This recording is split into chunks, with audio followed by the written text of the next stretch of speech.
É o seguinte, ontem saiu um dado muito curioso. Caiu o número de nascimentos, não é do Milton Nascimento.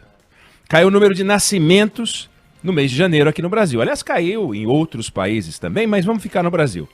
Queda de 15% no número de nascimentos de janeiro de 2021, comparado com janeiro de 2020.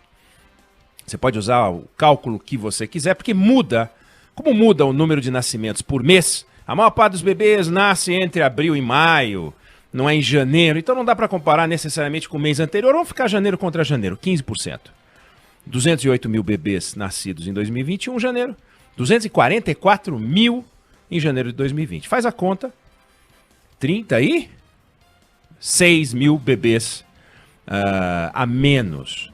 Multiplica por 12, dá mais de 400 mil bebês num ano, se isso se repetir ao longo do ano. Não significa que vai repetir. Multiplica por 10, numa década, 4 milhões de pessoas. 4 milhões de pessoas, uma Noruega quase. Bom, então o que eu quero dizer é o seguinte, vale tudo entre quatro paredes?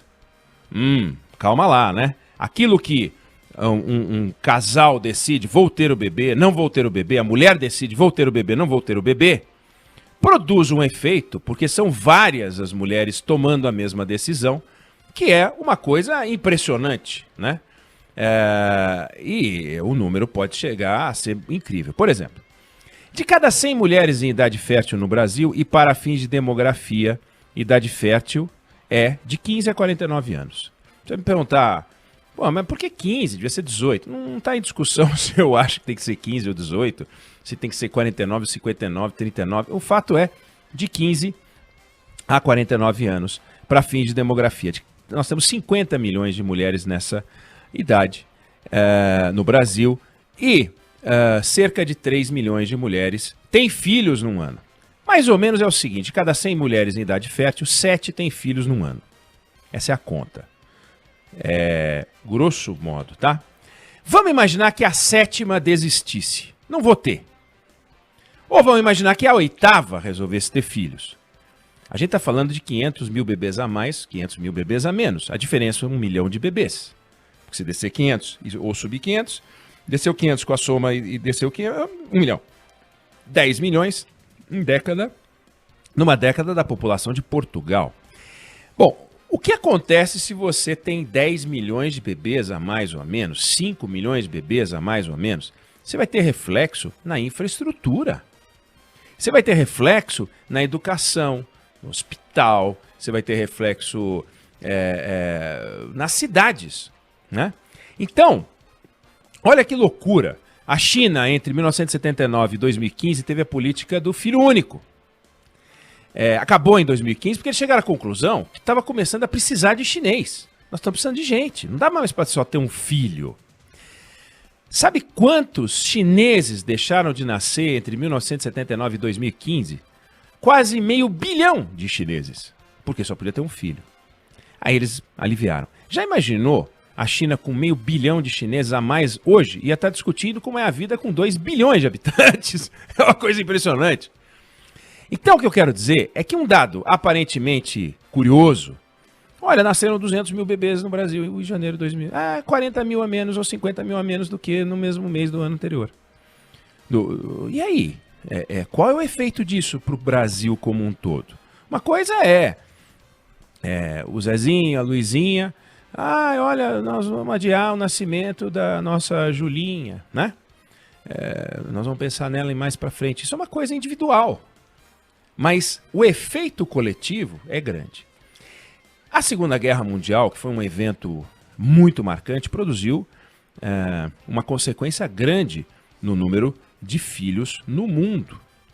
Porque o mundo estava em colapso, era uma guerra.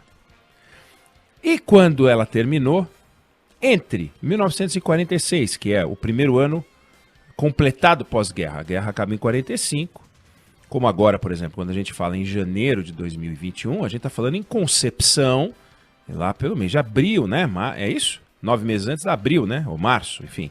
Início da pandemia no ano passado.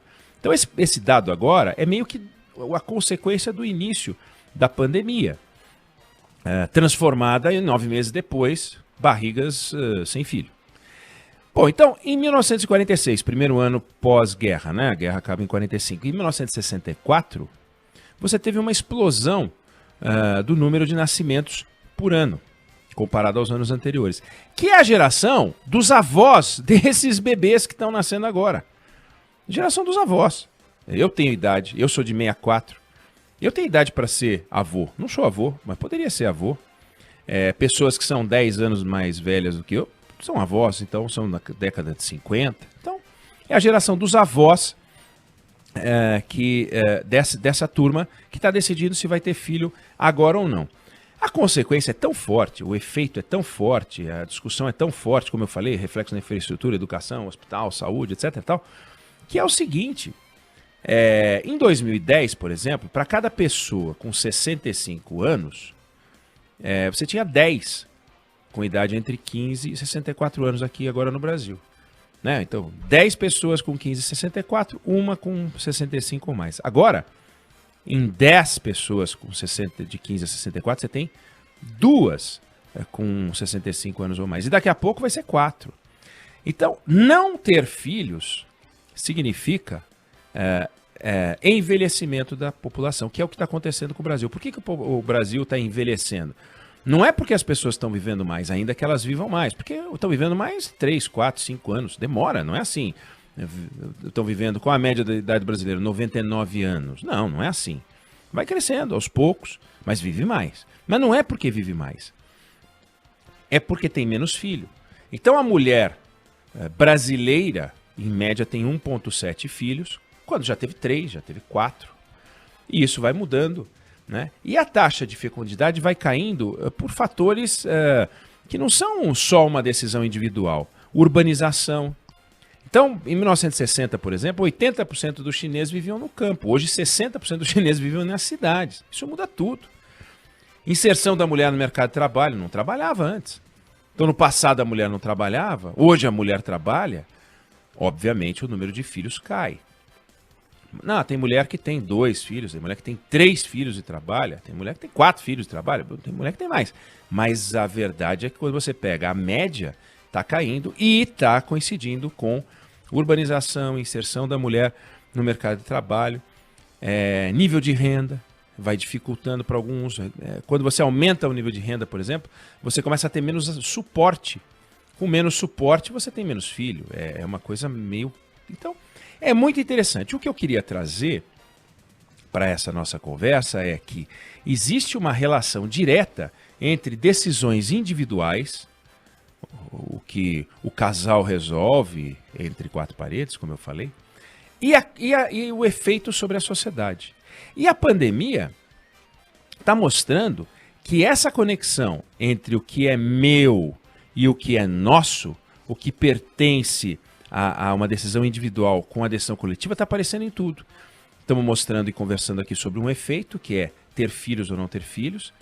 Mas, vamos combinar, máscara é parente dessa discussão. Vacina é parente dessa discussão. Decisões individuais que produzem efeitos sobre a sociedade. Nunca tão forte quanto numa crise. Né? Nunca tão forte quanto nessa crise de saúde. Porque, vamos combinar, por exemplo, sei lá, a Segunda Guerra Mundial atingiu menos o Brasil do que e menos os Estados Unidos, se você considerar a segurança de quem andava pelas ruas, do que a Europa, né? Do que a Ásia, do que a África. Então, a solidariedade é diferente. Agora não. Numa crise sanitária como essa, todo mundo está vivendo. Tanto que esse dado que eu acabei de trazer, né, de compartilhar aqui e que foi divulgado ontem, ele impressiona, porque tem a ver com a vida de todo mundo. Então, quanto mais a gente tiver essa clareza das conexões das coisas, que no caso dos bebês é nada mais compreensível, né? Vamos adiar a pandemia, por que agora a gente vai entrar... Por que agora a gente vai ter um filho? Vamos esperar um pouquinho mais e tal. Só que a idade biológica está aí, conforme a idade da mulher, ela pode adiar por um ano ou 2, mas também não tem todo o tempo do mundo. E a gente vai começar a ver a partir de agora se a convivência com a pandemia, portanto, a gente trouxe a concepção do mês 3, né? Março do ano passado, Mas daqui a pouco a gente vai ter a concepção do mês 4, que vai ser registrado nos nascimentos de fevereiro, do mês 5, maio, junho. Aí lá pelo mês de setembro do ano passado, né, mês 9, que vai bater aqui lá para agosto, a gente vai começar a ver se isso criou um novo normal, ou seja, se o número de bebês realmente caiu bastante, esse patamar de 15%, que caia um pouco, mas que se produza esse novo normal, ou então, se a gente vai viver aquilo que aconteceu no pós-guerra, em outros momentos, um baby boom. Então, a ver, muito interessante, e ver como essas conexões todas acontecem. Os dados são bem interessantes. Então, fica aquilo que acontece entre quatro paredes, ao contrário do que a gente quer fazer crer, não é exatamente verdade que fica apenas entre o casal. Todo mundo fica sabendo porque começa a fazer conta e as contas, elas gritam. Podemos ter 400 mil bebês a menos no Brasil este ano, claro, né? Se a estatística de janeiro realmente indicar uma tendência que só o tempo vai dizer e a gente vai poder voltar a falar disso aqui.